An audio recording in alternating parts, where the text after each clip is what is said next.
rocking and rolling. DoughBoy Wee is in the building. How are you doing today, bro? Chilling. Chilling. Would you consider yourself an OG? Or do you feel like you're too young? No, never. You never too young to be an OG. You're an OG when you're an OG. Facts. I love that. Well, we're continuing the OG series with DoughBoy Wee then, because I don't know if you know, we're trying to do the OG series, which is a way of helping showcase the timeline of Detroit music and the progression of it and what exactly happened. Because we have a lot of artists that come on here with, well, they started music, or and this person started the music, and this person. So now we're kind of really getting the facts in. So you're going to be a part of that, building the facts for us. Doughboyz Cashout. Doughboyz Cashout. You know what I'm saying, man? One of the founders of Doughboyz Cashout, correct? Absolutely, DVC for life. Man, let's before we hop into Doughboyz Cashout and you being one of the founders of it, let's rewind to young Wee. Like, talk about the beginning of your life, man. Were you born in Detroit? Yeah, absolutely. I was born in Detroit all my life. Grew up on the west side, Detroit, McGraw Ave, 30th, and man, it's called the number streets. You know, 30th, 28th, same blocks, you know what I'm saying? The 2-block area, radius. And you wouldn't believe how many stars come up out of there just in the 2-block radius. But just our neighborhood was just, you know, growing up in our hood was just, you know, things that you see typically in any neighborhood. Crime. And at the same time, graduation, you feel me? It's just how, whatever lens you see it through. When you, roughly around that time, whose music are you being influenced by, or who are you kind of hearing at that time? Well, I grew up listening to Detroit music, but mainly like East Coast music. You feel me? Like when I grew up, I knew who Biggie was, and Snoop, and you feel me? Like, you know, Nas. I knew Detroit artists, but I knew like other main bigger artists too. Yeah. So I grew up listening to Biggie every day. Right. And then like the first time you ever listening to Blade, it just like changed my life, though. Okay. So Blade was like the first real introduction to you as far as being a fan of Detroit music or finding somebody you could really connect with? Absolutely. Okay. And I know before that, you know, we got the Sham, we got Awesome Dre, we got the guys who are you know, kind of building the stepping stones for it. And Blade was one of the guys who really made it prominent, right? Yeah, Talk absolutely. about his impact. Talk about Blade's impact. And what year are we roughly talking about where you really noticed his music? I noticed his music in high school. So I say about like 2002. Okay. Yeah, I say 2002, but mainly like around, I mean, I started listening to it around that time, but mainly around 2006 where I actually like tapped into Blade. Wow. Seen this DVD. You feel me? Like, it was a dude around the corner had his DVD. He say, I sell it to you. Man, I bought it so quick. Went back to the crib, threw it in.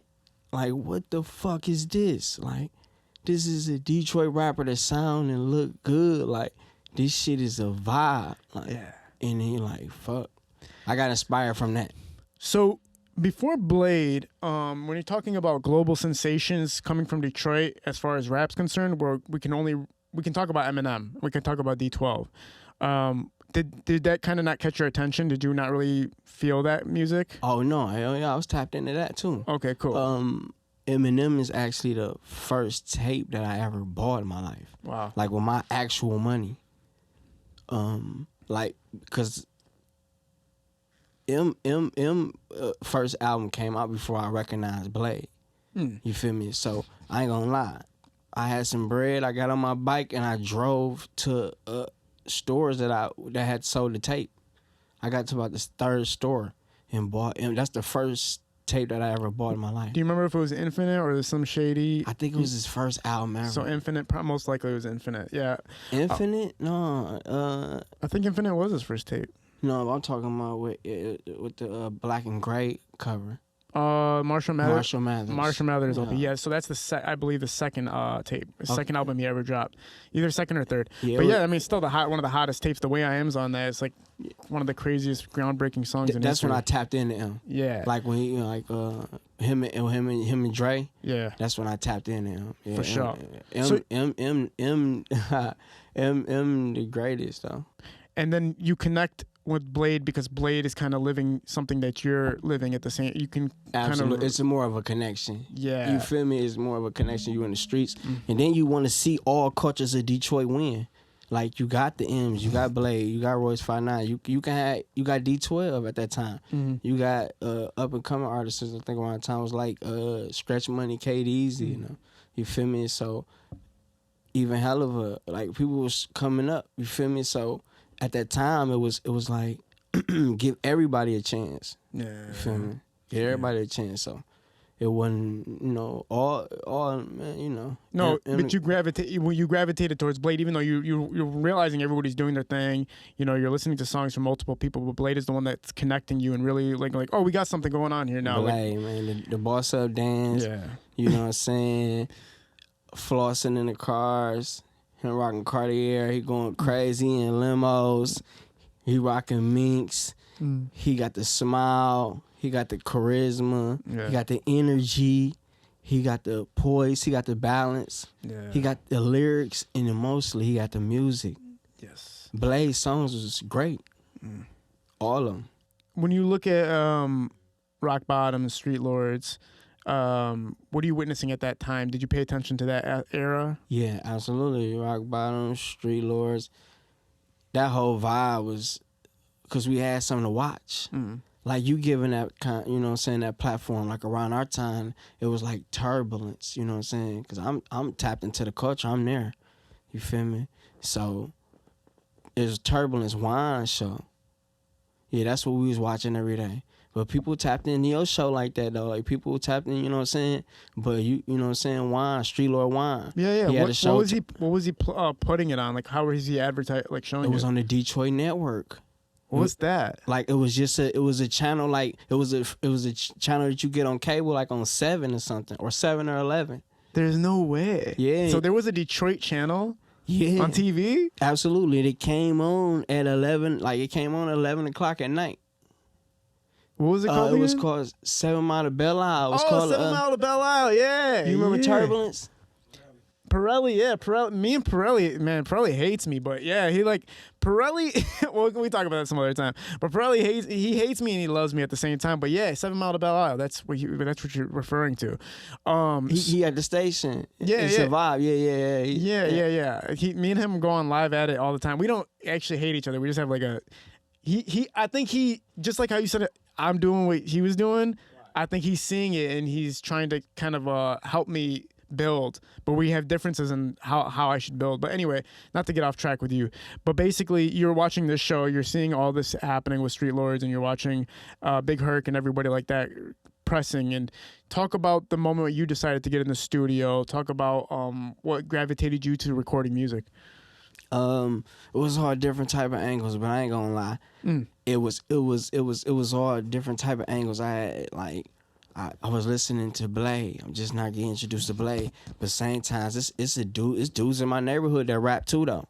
You feel me? And I recognize them. I'm talking about like when I speak of Blade, like I'm speaking like because all my dudes, like it was dudes in my neighborhood that inspired me too. You feel me? Like my homie G Thugs.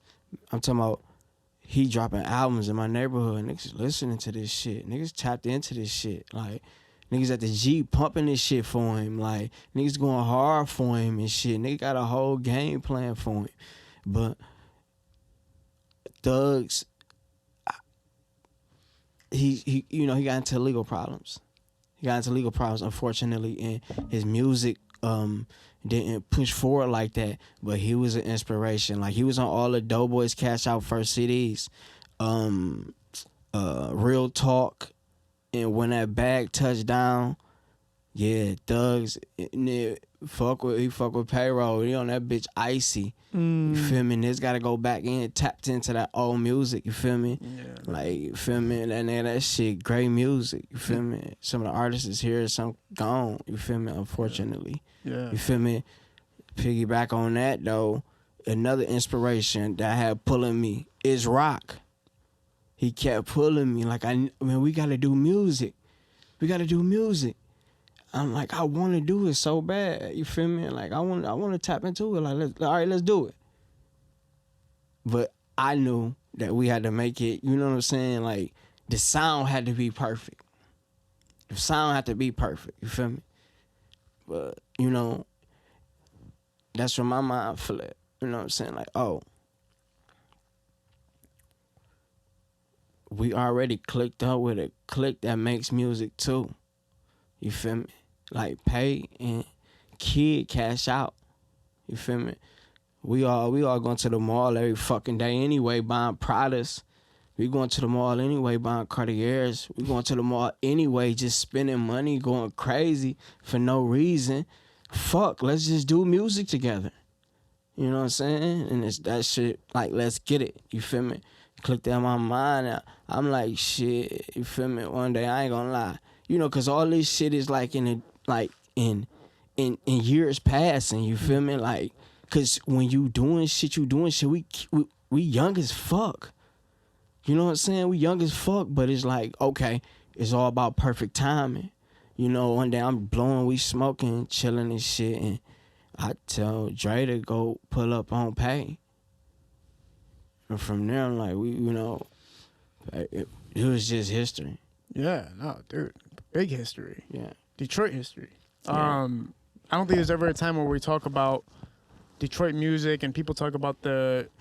Okay, I'll be honest, man. I just started getting into Doughboyz Cashout heavy just recently. Like, I always known about you guys. I always known about the music, but my God, bro. I've been literally just going nuts listening to Doughboyz Cashout. Like, bought a new pair of Cardis. Had to flood with ice. Who's the original members of Doughboyz Fuck Cashout? flexing for your hoes. Get your bankroll tight. Talk about the original members. Who were the guys who really just... This is the start before everybody else got added into it. Originators of Doughboyz Cashout is 4 people. It's me, Rock, Pay, Kid. And then it's no order in that. You feel me? You can go Pay, me, Rock.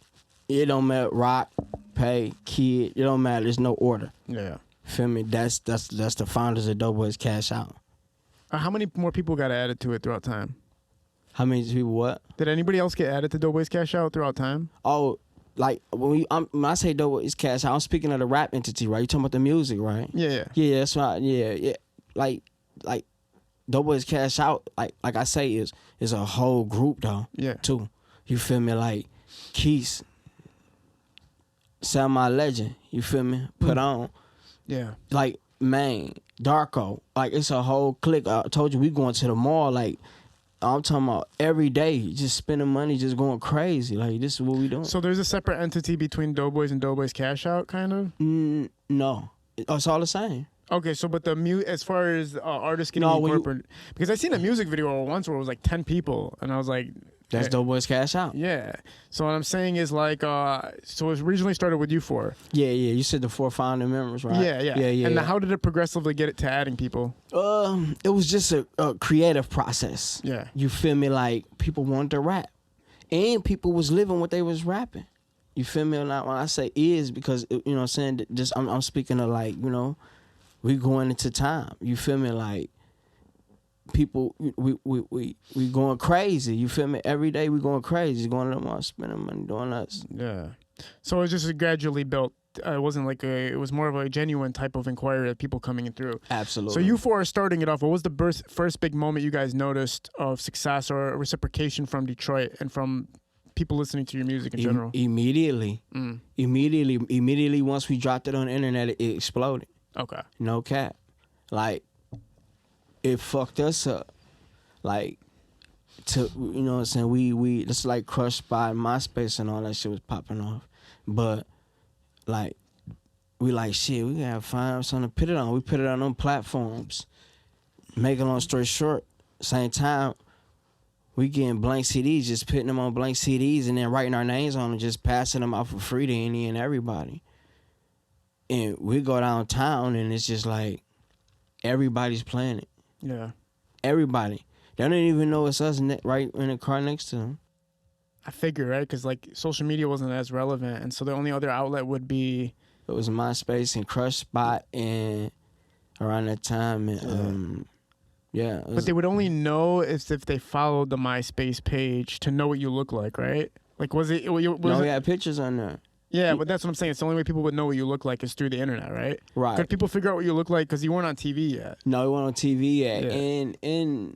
And like, yeah, that was the only way, through pictures. So you're driving past people listening to your music and they don't even know. Go downtown, they literally like stunting to us to our music. Like, that's our music. Somebody shoves you out the way. Yeah, watch out, man. They don't realize you're the one who made that track. For real. Like, that's crazy. Bro, I made the track. What was the song? Do you remember what the first song is that people really started fucking with and going crazy for it? I see. And was it a tape or was it a single first? No, it was two tape mixtape. The We Run the City was that the first? Was We Run the City the first tape? Yeah, We Run the City Volume 1. Yeah. Yeah. Okay. And so when people hear that drop, the reciprocation's pretty heavy. Yeah, the reciprocation heavy. Like, we putting it into liquor stores. We putting it into any distribution. Around the time it was it was Press Play. Yep. Jay was in the middle of the mall. We'll print up thousands of CDs. Literally leave him half, go hit the streets with the other half, and we just making money, just making money. How much were you selling the CD for? We was selling the CD for $10. I remember somebody said that they came on the show and they paid you guys $50 or $80 for a CD and a signature. And he was like, it was worth it. He's like, just to get to meet you guys. That must have been crazy to sell a CD for like $80 type shit. Yeah. It's a vibe. Because I wouldn't buy $80 from anybody, man, right now. Damn. So you wouldn't what? I wouldn't buy a CD for $80 from anybody right now. That'd be hard for me to do. But no, I did pay for a jersey to get signed. I get it. Who was the jersey? Pavel Datsyuk from the Detroit Red Wings. Oh, yeah. Yeah, so or if Chauncey Billups had done something like a meet and greet, I would have paid $100 for that. Chauncey, fuck with Chauncey. Yeah, heavy. So, I mean, you got the Pistons jersey. Yeah, you already know what I'm talking about. The winning Pistons. Feel me? That goes far back. Shout. Talk about you dropped this tape, heavy reciprocation. What's happening next for you guys? You're obviously getting booked for shows. Are features on the table? Like, how does it progress from after the first tape? After the first tape, I got locked up, fortunately. But it was a time where I'm talking about, like, it's everything is like moving so fast though. Everybody's connecting the dots. Everybody doing like, it's a big ass story to tell. You feel me? Like, only thing I can say, like, it was like, shit. Hey, we going crazy. He getting me literally 20 beats at a time. Boom. Like, you getting hit with 20 beats at a time from Pay. Like, I'm riding around, blowing tree, listening, you know what I'm saying? Listening to the beats. We coming up with them raps. We getting this shit. We get in the studio. We getting this shit. We just going crazy. And with this music, thinking niggas can't fuck with us. We already the shit. You feel me? We already the shit. So now we got music to prove we the shit. And we the shit. And did you get locked up before the second tape came out? Yeah, I got locked up before the second tape came out. When did you get back out? I got back out just last year. So you've been gone the whole time that the explosion of Doughboyz happened? Absolutely. That sucks, man. Yeah, I literally you missed it. But I missed a whole lot, but I didn't miss a whole lot because I was there from the start. Like I just told you, like from the beginning. Yeah. So I know these dudes from like first grade, second grade. Talk about with the great times that you did get to experience while the music was running and what you got from it before you had to go away. A lot. You feel me? Basically, I learned that you have fun, but you know, at the same time, make sure you handle the business side and make sure that, you know, everybody is just happy. You feel me? And that's just really, you know what I'm saying, that's it. But you know, the music is beautiful and everything good. You feel me? Talk about the process of making the first tape, and when you guys are going into the studio, you're obviously living. You said you're living the life, and you know, I had I don't know if you know the Wealthy brand. Ball Jesus came in here and he talked about Doughboyz, and he talked about why he loves the Doughboyz so much, and he said it was us, it was Detroiters, like you guys were literally representing Detroit, and they wanted to be like you, and you guys were like the magnification of what it's supposed to be like to be a Detroiter. True indeed. Yeah, we took that inspiration from Blade. Right. No cap, like everybody like, and it should, man, like for real though, like it should be like a high praise of Blade through these artists through the streets, because I don't want to just call these you know what I'm saying, dudes and girls just rappers, you feel me? Motherfuckers is artists, you feel me? Real talk. So I feel like Blade was an artist, man. You know what I'm saying? Everybody drew inspiration from him, man. I feel like, you know what I'm saying, not, you know what I'm saying, for real. Everybody that's coming up, everybody that's coming up. I think because his life was short-lived, that the magnification of what he was representing didn't get to be seen, and you guys carried that torch for it and helped expand it and make it more visual for people, and you guys just got to have longevity, which was the influence. Again, Blade was an influence, but you guys carried the influence and magnified it as well, which is very fucking cool, man. Talk about creating the process of the song, trying to get back into that though. Like, if you're living the life, which you were living that life that you're speaking out, it's not just bullshit you guys are coming up with. What was it? I'm literally doing my stuff in the day in the streets, and then I go into the studio and I record. Yeah, absolutely. And I mean, shit, while you in the studio, you will make a play. Damn. Fuck yeah. Like, this shit don't never stop. For real. Damn. This shit don't never stop. Just shit on the flow. I wonder if did anybody ever come up to you and be like, let me get some of that stuff, but also let me get a feature on the side too, or some shit? Oh yeah, Doughboy feature. For sure. Yeah, like all type of proposals. Yeah. Like, fuck all the other shit. Let me get the feature too. Like, you know, was feature something you guys were interested in at that time, or did you want to keep it like solely like we only make good music? We're not going to do anything extra. We're not going to do something that's outside of our quality control, basically. I ain't gonna lie. It was like we wanted to keep it with 4 people, but we knew like we had to expand our sound and other people to get another listening ear. So why not start in our clique? Yeah. Around that time, Dre like, I wanna rap. Dre jumped on Why You Hating. We riding around. We just come from Somerset. I put the beat in. I hear it. Dun dun dun dun dun dun dun dun dun dun dun. Oh shit! Let's turn this up. You feel me? Yeah, we lit on this. Hey, we lit on this. Oh, let's get it. Boom. And we on one. When was Clay introduced? Clay was introduced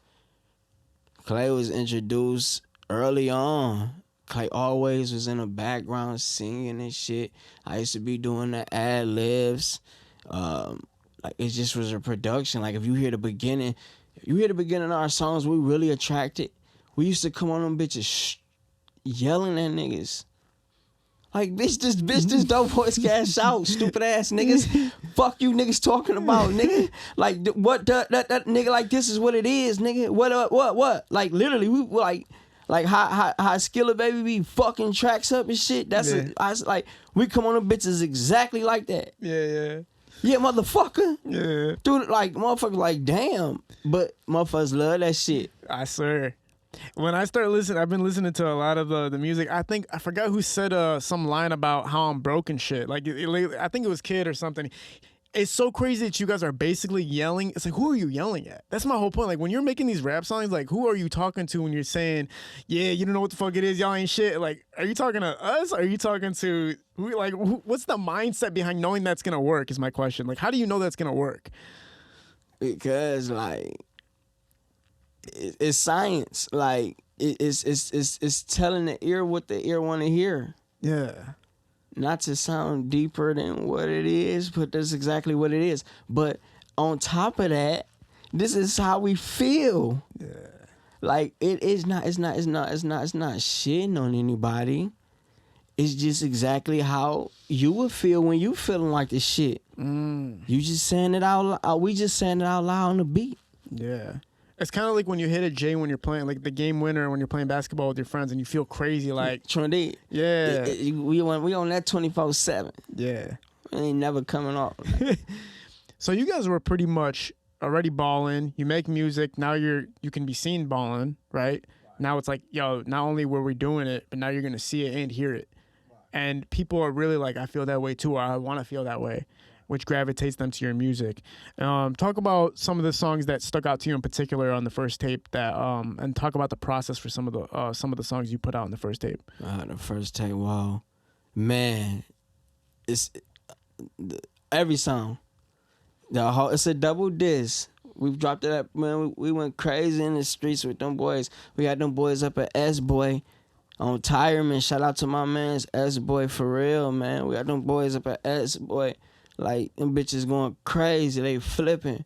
Like, no cap. Them bitches going crazy. You feel me? Yeah. Like, we just had like I ain't gonna lie, like how Jeezy took over with Trap or Die. We had that like on a local level.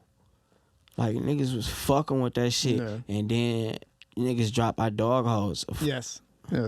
What's your favorite Doughboy Cashout song Honestly, ever? The Mob.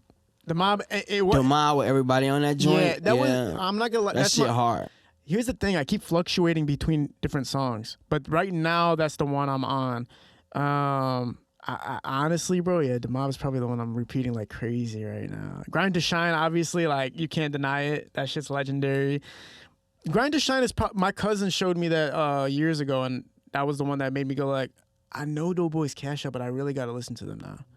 And now this month in particular, I was literally just going through the whole Apple Music, just boom, boom, boom, boom. I was just chilling with a girl, just running through your music and like running through everything some stuff you weren't a part of, some stuff you were a part of. Did you get to be affiliated with the second tape or at all? Like, did they have old samples or old verses or old anything? No. On the second tape, I was locked up. So they didn't have anything old that they didn't want to like just talk? No, but I produced a track on there. Which song? Hustling. Okay. I've been hustling. Yeah. Yeah. And so everything that came monetarily from that, do you see the residuals from that, or did that not? Yeah. It got to get into you basically? Yeah, absolutely. That's great.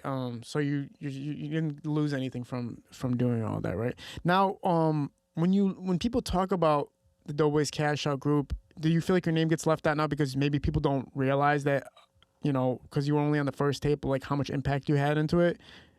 So do you feel like have you ever got to express that? I mean, I got locked up. You know what I'm saying? I got locked up, but my presence was still there. You feel me? Like, my presence still here. You feel me? I just was locked up, and I mean, Scoot's first tape, The Bronx Tale, he going crazy. And every song rapping Free Week. Like you just gotta tap into that shit. Yeah. And you know what I'm saying? Like it's mob ties. Like, niggas on the mixtapes, niggas saying Free Week. Yeah. Like, niggas, like, I'm here. You feel me? Like, I'm here, my baby. I'm talking more about the fans aspect of it that might not know. You know what I'm saying? Yeah, because there's so many tapes that had been released after that. Right. That it's like, well, damn. Unfortunately, it was 2 tapes, right, with Doughboyz Cashout. Yeah, but I got like a catalog of music, you feel me, that's unreleased. Okay. That I'm gonna release, you know what I'm saying? When I was doing that time, like, everybody's on the tape. Like, from, you know what I'm saying, like, literally from my old music, Payroll on there, G Thugs, the rapper I was talking about, Rock, DJ BJ. Cool. I'm the first one to get DJ BJ in the studio to rap. Is that so? Absolutely. Tap in. Like, he on a track called Davins. Bitch, they call Davins. Bitch, they call Davins. Diamond Riley Rolly while I'm on the spinning wheels. Yeah, bitch, they call Davins. But he come on there like young DJ straight from the birds. Yeah. Yeah, it's a dope track, though. I remember I was talking to Big Gub. I don't know if you know who Big Gub is, but he was mainly in the West Coast, but he was talking about how you guys shot with TNA Productions, right? TNA Productions? Yeah, do you remember or Joseph McFashion and stuff like that too? Like, do you remember who you were shooting with at that time? Around that time, I got locked up. Okay, so the shooting the music videos, you missed out on that part too? Okay, gotcha. Damn, that sucks, man. So No, but like we do got footage. No, we do got footage like with me. Oh, like back in the day. how many music videos did you get to be in? I actually got to be in two music videos. Okay. Yeah. Talk about your relationship with Payroll at that time and Kid at that time. And you're obviously seeing how magnificent they've become, like how major they become, and especially Payroll too. Right now, he's just like going nuts. Talk about the relationship between them two. Oh man, Pay. Yeah. Every day we chopping it up. Mm-hmm. Like this like I said, it's a process. You feel me? Once you link, you link. You know what I'm saying? So it's a process. Like okay, then we always gonna make sure the sound is perfect. We gonna never get on no beat and make shit no trash shit or nothing. Yes. You know what I'm saying? Pay motherfuckers don't be knowing. Pay make the beats. You know what I'm saying? Pay make all them beats. He just don't put his tag in front of him. But this shit wet. Like he down there. I don't know the percentage, but he got a whole lot of percentage of Detroit production. You feel me? And motherfuckers don't even know it's his shit. It's just him going crazy. But he recreated that sound though for real. Yeah. He recreated that sound for real. Were you? Oh, go ahead. Sorry. No. But yeah, he recreated that sound and like with a niggas that glide, you know what I'm saying, go crazy on the beach type shit for real. Yeah, and obviously the relationship with Kid too. Kid, that's my baby. Yeah, that's my baby for real. Like me and Kid, like our relationship so crazy because like I see so much in him and me. You feel me? Like he a star. You feel me? Like he like, come on, good ass day. Phew. It's so nice out. Hoes Hoes calling telling me to bring the ice out. Yeah. Come on. Man. I ain't gonna lie to you. Just seeing like him and Josh, the connection between them and you know what I'm saying? Like, oh man, them niggas is stars. They young dope, but they around, you know what I'm saying? They're around us every day. Yeah. You know what I'm saying? Look who he fucking with. Look who he looking up to. Yeah, man. And we gotta perform every day. But Kid, like Kid a genius. Yeah. Kid, his lyrics. Kid, you know, Kid is that nigga. Like, man. Kid is that nigga. That's my nigga. Kid top 10 in Detroit history. He's a man. He is a legend. When he comes on the song, every time he ever comes on a song where it's kind of that cypher feel, I feel like his volume is punched up or something, or he's just really loud when he gets into the microphone because you can hear an elevation and volume and energy once he comes on the track. It's like the craziest thing.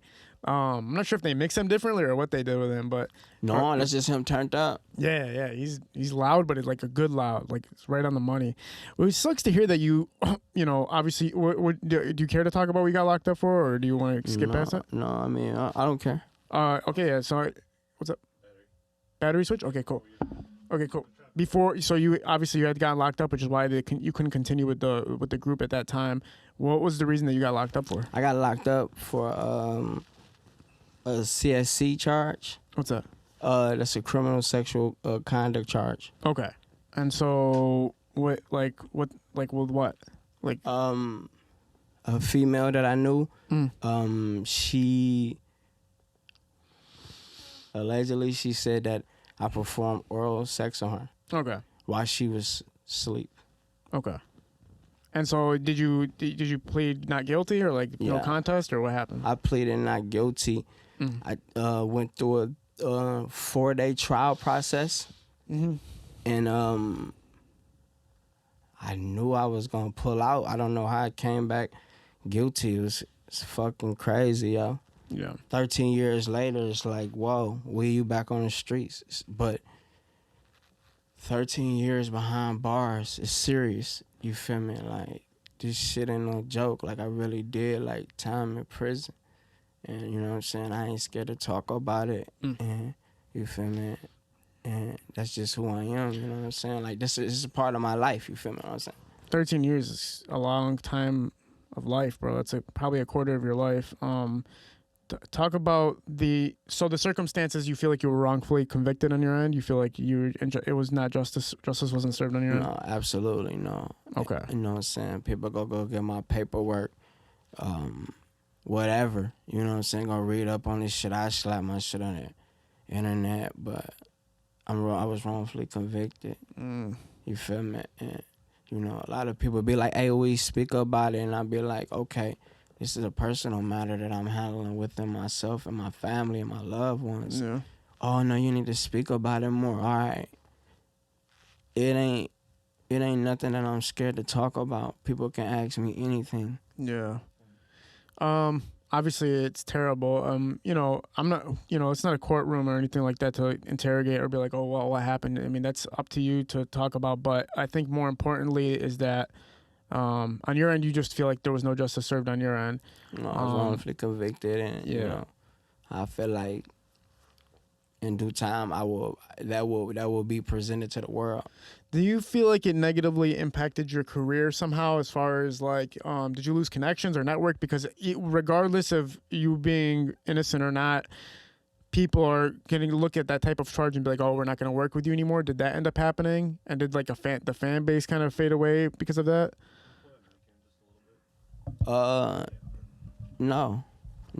I mean, cause who fuck with you is who fuck with you. Mm-hmm. I mean, and then like that just goes to what you saying. If you want to keep it real, like everything shows. So who fuck with you, fuck with you. Yeah. You feel me? Like whether it's your professional life or it's your fucking real life, if person in your life, they're in your life. Who's keeping in contact with you while you're locked away? Shit. Man, I ain't gonna lie to you, man. I used to talk to them on the phone with, this is a 13-year time span. Yeah. So I didn't talk on the phone with everybody. I was on the phone with dudes when niggas got to deal with Jeezy. Yeah. It was, you know what I'm saying? I'm feeling the momentum. I'm feeling like motherfuckers can't even answer the phone. And when they do answer the phone, they falling out of the club drinking fucking liquor to Lamborghinis and shit. Nigga fucking with Jeezy out in Florida and going crazy here and going crazy there. I'm just on a prison phone. Like, fuck. I gotta get out this motherfucker. So you're locked away and you're hearing the success of your group taking off. You're hearing them working with Jeezy. You're hearing the reciprocation. But even before that though, like I'm feeling this adrenaline before I went home. When kids said something 09 was mine, he was talking about me. Yeah. Are you able to listen to the music while you're away? Yeah, they had like little tablets on the MP3 player, and you know, you could plug the music up and you can order the music from there. What is everybody telling you in the group while they're calling you? They're just telling you how successful everything is, and obviously you know your timestamps, so it's like it's like probably bittersweet. Like, damn, it's legendary, but damn, I'm not there at the same time. It's bitter. It's like I ain't even gonna say bittersweet, but it is bittersweet because you know you're supposed to be there. Yeah. You feel me? Like, you know you're supposed to be feeling that adrenaline. Yeah. I was just like literally cooking up so much music around that time. Yeah. Like I had songs with everybody. Like I'm cooking up music around that time. I've got my own 2 projects that I'm about to drop. Motherfuckers, I'm telling motherfuckers to pull up on me. Like hell of a, I'm the one that I'm the first guy to get hell of a Doughboy Cashout CD. Wow. He's 2 blocks. He's like 3 blocks from my neighborhood. You know what I'm saying? OGs plugged me. Like, hey, okay, I'll pull up on Helly in a Doughboy Cashout city. Man, I spin around the block, man. I ain't literally get, no matter of fact, I get like 2 blocks away. Helly say, man, who is this man on this song, man? Who is these making these beats? Who is, you know what I'm saying? Asking so many questions. I said, damn, man, I'm answering them for him. He like, man, tap in. Let's get it. Yeah, man. For real. Yeah, instantly investment. Helluva has the ear for everybody that's gonna pop off in every aspect of the city. Talk about you know, shout out to Helluva too, man. Yeah. We got a track, man. I mean, I'm saying I don't be wanting to play like I play like a track that me and Helly got, man. It's called Obituary, man. Yeah. It's dope. Let me see. Shout out to Helly, man. Throw it on there. I'm dropping this project early February. Cool. So I ponder a lot because I be just in my mental when you asking these questions. I be wanting to be exact. You feel me with what I'm saying? No, you're good. For sure. No, yeah. It's, you know, again, bro, when people talk about how Detroit music got to where it is, you know, people obviously reference the early 2000s.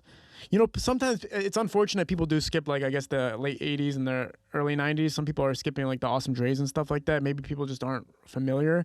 But Said Awesome Dre's. yeah, like Awesome Dre and Asham and people who kind of helped get Detroit music to where it is. But with the new cats, the new listeners and stuff, everybody references obviously to, you know, you go back to Street Lords and stuff like that. Yeah, but even before that though, you know, we got Berry Gordy, Motown. Right, no, I'm talking about rap music. Oh, Trendy, okay. Yeah, I'm talking about rap, Detroit rap more so, not just the Motown music scene, right? Right. But you know, when they talk about, you know, rock bottom. But when we speak of, like, not to cut you off though, but when we speak of like Detroit music though, we need to start incorporating Motown more. I be hearing Detroit artists going to sample other out of town stuff.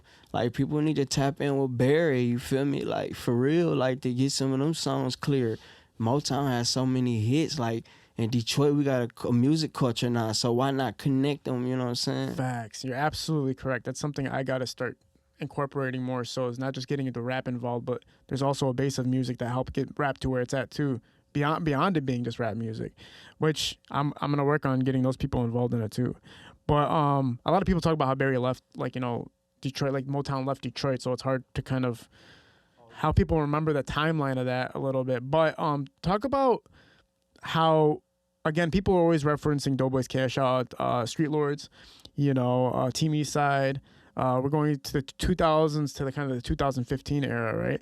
So you kind of missed out on your own era. But no, I didn't though, because I was there. You feel me? I was there, like. I missed out on, like, when niggas got the rap deal and all that shit, but I was there before we was getting money before the rap deal. Yeah. So, like, niggas was living like rap stars before that shit. But like, isn't it because you already had the money though, or yeah. was it because of the music that you were living like that, or was it because of the what you were already? Just everything, the totality of everything. Like, you a rap star, you getting money, bitches want to fuck you, doing this, doing that. It just wasn't like that's what niggas on. Okay, but you didn't get to feel the height of the music career. Yeah, the height and success of it at the highest level.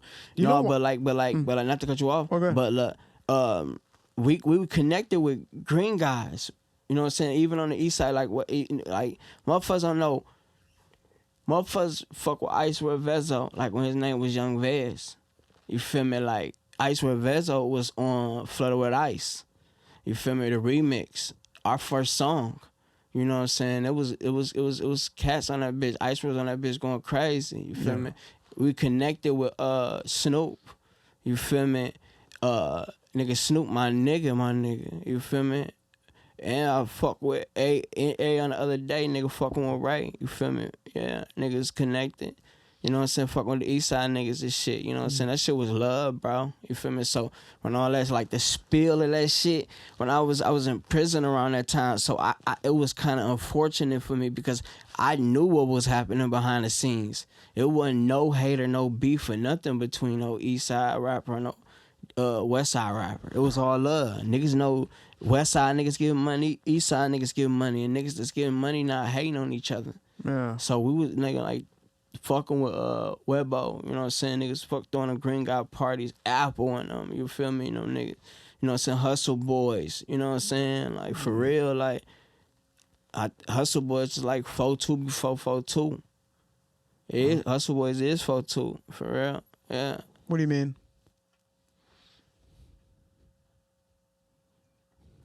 Like, back in the day, that was the group, you know what I'm saying? We vibing with, you feel me? Like, Hustle Boys fucking with Doughboys fucking with Hustle Boys. But I'm saying, like, the entity of Hustle Boy is 4-2. Like, oh wow. Yeah, like Doughboyz Cashout is 2676. Okay. You feel me? Like, that's how. Wow.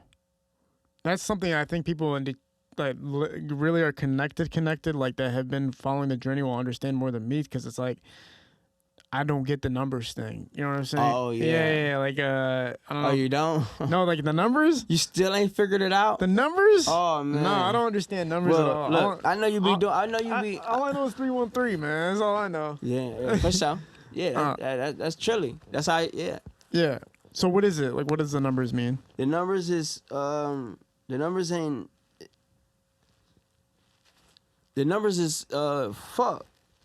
nothing but this, man. Is I'm cracking the fucking Da Vinci Code? Am I?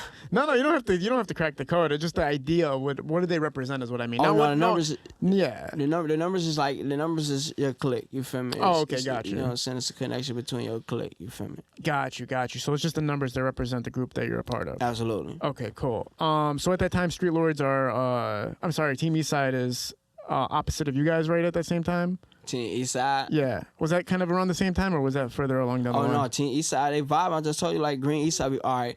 Before they became Team Eastside, it was like Hustle Boys, Green Guys. I'm telling you, Snoop, Peasy, all them niggas, like them niggas whipping up music. Them niggas doing their thing over that bitch. You know what I'm saying? ICEWOOD, he on 6 Mile. I'm going to fuck with ICEWOOD. I'm telling you, he's on our first, you know what I'm saying, track, the remix of that boy. They already cooking shit up on the east side, like boiling with the music. Niggas getting that shit popping. Yeah. I think ICEWOOD was fucking with, I think DJ Rail Shay. Yeah, because I was going up to the bar, you know what I'm saying? ICEWOOD were fucking with, you know what I'm saying? It was a vibe, you feel me? It was a whole vibe. Oh, yeah, man. So you got to witness everybody that's built a career for themselves and the legacy that they've built. You got to witness the early stages of it. Absolutely. Literally, I mean, and I don't know, it's like a joy, though. You feel me? That shit a vibe, you feel me? Because that's the vibe I felt, you feel me? And, like, I know the real, true, like, fans, like, because they, like, so dedicated and, they, you know what I'm saying? They just love the mob. They love Detroit and they love the vibe. Is there anybody you can remember in particular that you knew had major talent at that time, but just unfortunately they couldn't take off? Shit, all of us. Oh, really? Hell yeah. We was living like stars. Yeah.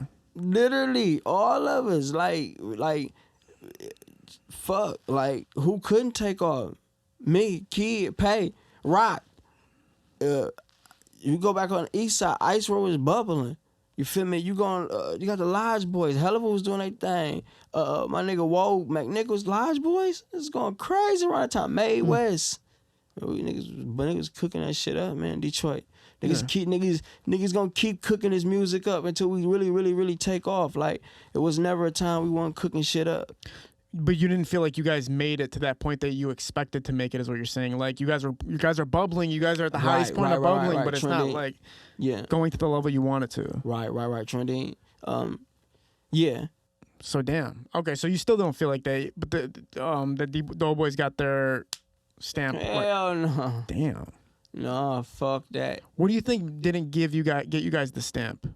Like, maybe to say mainstream level success is what I'm saying more so. I mean, through anything that you do, you have to have, music, the stability, put it in it. You know what I'm saying? When the mob drop more music, that's when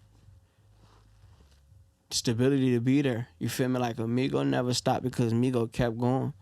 So you guys feel like you stopped too many times? Yeah, I mean, the music, yeah, but motherfuckers doing shit solo, though. Motherfuckers going crazy. When do you think Doughboyz as a group stopped working together as much? Do you remember a particular year where you kind of felt like, all right, the boys aren't really like pushing it together anymore at this point? To be honest, bro, motherfuckers is doing music every day, bro. It's just like motherfuckers is like solo shit. I'm saying as a group where it kind of felt like, all right, it's more, you guys are pushing your own music more than we're doing it collectively now. Do you remember like what year it was? Oh no, I can't, bro. You didn't get like a phone call or anything like that? Like where it's like, yeah, but like you can't say you can't because music never stopped getting made. Yeah, motherfuckers dropping mixtape, but it's music. Like, if a motherfucker wanted to drop a collaboration tape, it could be done. Okay. In 0.3 seconds. So what's going on right now? What do you got going on right now? What can you tell people to look forward to? Oh, man, motherfucking takeover, man. You know, I ain't gonna stop, man. I got the Foreign Rolling and Chains video out on YouTube taking off. I got the Wrong Freeway Exit taking off. Yeah. Flex Your Charm taking off. Everything I'm dropping taking off. Yeah, man. More videos coming, man. I got the 570030th mixtape, man, dropping, taking off. Yes. You feel me? That's going to drop in the, beginning of February, and I'm dropping 5 books too. Yes. You have over 30 books, right? Already written? Yeah, I got more than 30 books. Yeah, man. Yeah, man. Was that all in the prison stint that you were just writing the whole time? Yeah, just writing, bro. Just tapping in, just putting, just tapping in, bro. Like, I'm already a writer. You feel me? I've been a writer. Like, give me a pen and paper, I'm gonna write. For sure. You know what I'm saying? I write what I see what I write. Hey, okay. And I put it together. You feel me? And from sitting in prison, I sat and just wrote stories, all the stories that was in my mind. You feel me? My books, like I'm literally Donald Goins on steroids. How do people find your book? My book gonna be dropping on Amazon, and I got my own website gonna be coming out too. Well, it's in production. I'm putting my books on it and everything right now. Actually, it's up. It's just, you know, like I want to put on my material, launch it. But DoughBoyWee.com, you feel me? Tap in. We going live with it. For sure, man. Look, I really appreciate you being here, and I'm gonna have you come back in once the tape drops to kind of keep people updated again for the drop. But I really appreciate you being a part of this, man. It's not every day you get to sit with an originator, man, a true legend from Detroit, man. DoughBoy Wee. Look forward to seeing what you bring to the table, man. We're at Payroll Sound Studio, High-Low Visuals, shooting these productions. We're out. Where you looking at? Hey, where you looking at? Foul.